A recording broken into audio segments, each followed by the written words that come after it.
কাঁচা লঙ্কা, আদা, পেঁয়াজ কুচি আর চিড়ে নিলাম কাঁচা লঙ্কা। এদিকে নিয়ে নিলাম সর্ষে আর এদিকে নিয়ে নিলাম মাছ। এখন কাঁচা লঙ্কা, আদা আর সর্ষেগুলো পেস্ট করে নেব। গুড মর্নিং বন্ধুরা, আজকে আবার একটি নতুন রান্না নিয়ে তোমাদের সামনে হাজির হলাম। আশা রাখি তোমাদের ভালো লাগবে। এখন মশলাগুলো পেস্ট করে নেব। তোমরাও বাড়িতে ট্রাই করবে। সর্ষে পেস্ট হয়ে গেল। এখন একটা কড়াই নিয়ে নিলাম। কড়াইতে পেঁয়াজ কুচিগুলো দিয়ে দিলাম। পরিমাণ মতো লবণ, পরিমাণ মতো হলুদ গুঁড়ো এবং অল্প একটু শুকনো লঙ্কার গুঁড়ো দিলাম। তোমরা না চাইলে শুকনো লঙ্কার গুঁড়ো নাও দিতে পারো।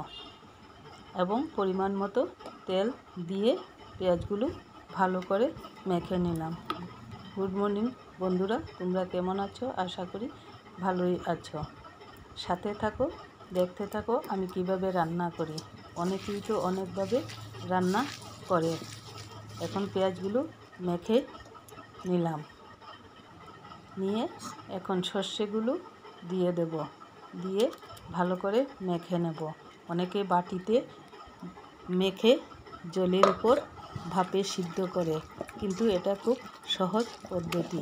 এই পদ্ধতিতে খুব তাড়াতাড়ি রান্না হয় এবং খেতেও খুব সুস্বাদু হয়। সবগুলো একসাথে মেখে নিলাম। এখন চিড়ে রাখা কাঁচা লঙ্কাগুলো দিয়ে দিলাম। মাছগুলো দিয়ে ভালো করে মেখে নিলাম। নিয়ে এখন পরিমাণ মতো জল দিয়ে দেব। আমি একটু বেশি জল দিয়েছি। তোমরা চাইলে আরও কম দিতে পারো। শুকনো শুকনো খেতে চাইলে আরও কম দেবে। এখন গ্যাস জ্বালিয়ে আমি কড়াইটা গ্যাসের উপর বসিয়ে দিলাম। দিয়ে ভালো করে ঢেকে দিলাম, যাতে তরকারিটা ভালো করে ফুটে। কিছুক্ষণ ফুটানোর পর আমি ঢাকনাটা খুলে দিলাম। দিয়ে নিচটা একটু নেড়ে দিলাম। বন্ধুরা, তোমরা বাড়িতে অবশ্যই ট্রাই করে দেখবে।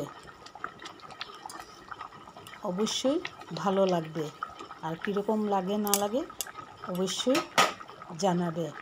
তারপর আবারও একটু ঢেকে দিলাম কিছুক্ষণ ফুটার জন্য।